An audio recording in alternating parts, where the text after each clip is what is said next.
गणपती बाप्पा मोरया, मंगलमूर्ती मोरया. तुम्हा सगळ्यांना गणेश चतुर्थीच्या हार्दिक शुभेच्छा. बुधवारी 27 ऑगस्ट 2025 रोजी गणेश चतुर्थी आहे आणि आपल्या सगळ्यांच्या घरी आपल्या लाडक्या बाप्पाचे आगमन होणार आहे. या दिवशी आपल्याला आपल्या घरी गणपती बाप्पाची स्थापना म्हणजेच प्राणप्रतिष्ठा करायची असते. गणेश मूर्तीमध्ये आपल्याला प्राण आणायचे असते. या दिवशी घरोघरी बाप्पाची स्थापना केली जाते. म्हणजेच प्रत्येकाला गुरुजी किंवा ब्राह्मण गणपती बाप्पाच्या स्थापनेसाठी मिळणे शक्य नाही. त्यासाठी आपल्या घरी आपल्या हाताने आपल्या लाडक्या बाप्पाचे स्थापना कशी करायची हे मी तुम्हाला सांगणार आहे. कुठल्याही प्रकारचे संस्कृती मंत्र न म्हणता आपल्या शुद्ध मराठीमध्ये आपण गणपती बाप्पाची स्थापना कशी करू शकतो हे मी तुम्हाला दाखवणार आहे. कारण संस्कृतमधले मंत्र हे प्रत्येकालाच शक्य नाही किंवा वाचून जरी म्हणायचे म्हटले तरी त्याचे उच्चार योग्य येणे गरजेचे आहे. गणपती बाप्पाची स्थापना करण्यासाठी तयारी कशी बरे करायची, चला बरं जाणून घेऊया. त्याआधी मी वंदना आपल्या चॅनलवर तुमचे स्वागत आणि आपल्या चॅनलवर नवीन असाल तर चॅनलला सबस्क्राईब करा. गणपती बाप्पाची स्थापना करण्यासाठी सुंदर अशी सजावट करून घ्यावी. गणपती बाप्पासाठी छानसं आसन तयार करावे. सर्वप्रथम आपल्याला गणपती बाप्पाची जेथे स्थापना करायची आहे तेथे अक्षदानी स्वस्तिक काढून घ्यायचे आहे. स्वस्तिक काढून झाल्यावर आपल्याला त्याला हळदी कुंकू अर्पण करायचे आहे. अशा प्रकारे स्वस्तिक काढून झाल्यावर आपल्याला त्यावर पाट मांडायचा आहे आणि त्यावर आपल्याला गणपती बाप्पासाठी आसन टाकायचे आहे. आसन टाकल्यावर तुम्ही त्याला फुलांनीही सजवू शकता. तुम्ही तुमच्या आवडीनुसार डेकोरेशन करू शकता. आसन मांडून झाल्यावर आपल्याला दोन्ही बाजूंकडून 2 समया प्रज्वलित करायच्या आहे आणि अगरबत्ती पेटवायची आहे. आरतीचे ताट तयार करताना दुर्वा, हळदी कुंकू, अक्षदा, कापूर आणि सर्वात महत्त्वाचे म्हणजे गणपती बाप्पाच्या आवडीचे फूल जास्वंद घ्यायचे आहे. तुम्हाला शक्य असेल तर तुम्ही जास्वंदीच्या फुलाचा हारही गणपती बाप्पासाठी बनवू शकता किंवा दुर्वाची माळही बनवू शकता. सर्वात महत्त्वाचे म्हणजे आपल्या गणपती बाप्पाचे मुख पूर्व किंवा पश्चिम दिशेला येईल अशी जागा आपल्याला निवडायची आहे. तर यावर्षी गणेश स्थापनेचा मुहूर्त सकाळी 6 वाजल्यापासून दुपारी 1:45 पर्यंत आहे. म्हणजेच सकाळपासून दुपारी 1:45 पर्यंत अत्यंत शुभ मुहूर्त आहे. या वेळेतच आपण श्री गणेशाची स्थापना करून घ्यायची आहे.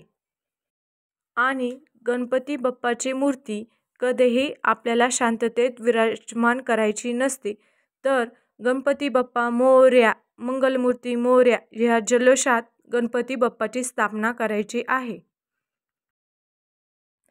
त्यानंतर आपल्याला कलशाला 5 हळदी कुंकाचे बोटे लावून घ्यायची आहेत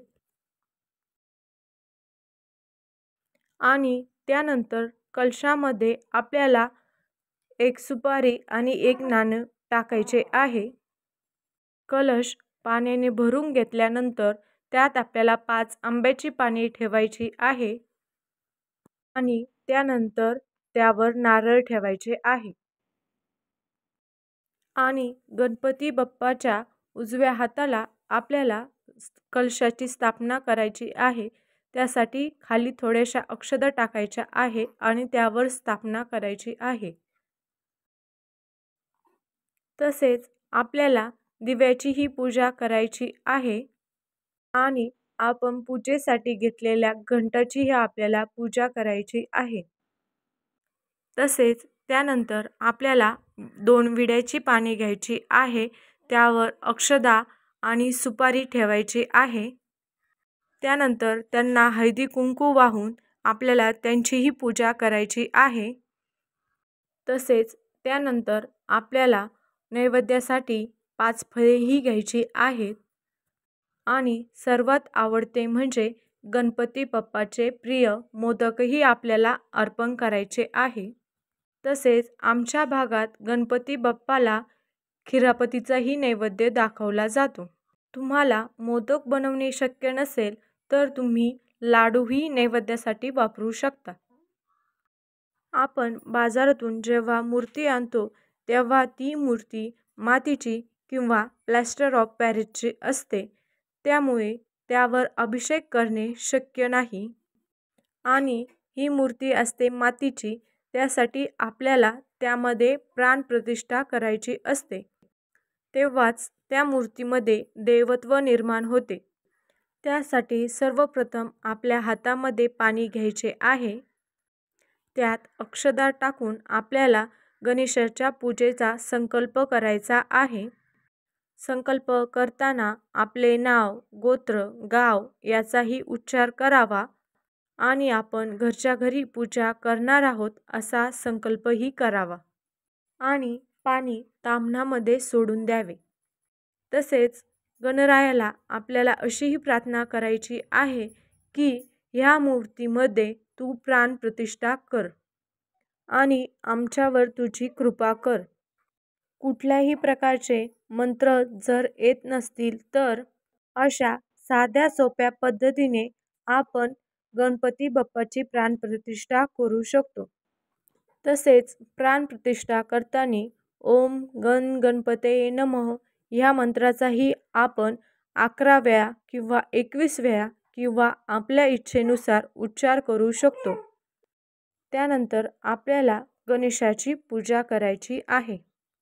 हळदी कुंकू अक्षदा अर्पण करायचे आहे. तसेच दुर्वा आणि जास्वंदीचे फूलही आपल्याला अर्पण करायचे आहे. आणि जर आपल्याला गणपतीची अथर्वशीर्ष येत असेल किंवा गणपतीचे स्तोत्र येत असेल तर आपण तेही म्हणू शकतो किंवा सरळ साधे आणि सोपे आपण गणेशाची आरती म्हणू शकतो.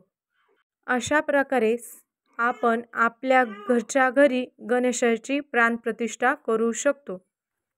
स्थानानुसार आणि परंपरेनुसार काही बदलही आपल्याला यात दिसून येतात. तुम्हाला आजची माहिती आवडल्यास लाईक आणि शेअर करा आणि कमेंटमध्ये गणपती बाप्पा मोरया लिहायला विसरू नका. धन्यवाद.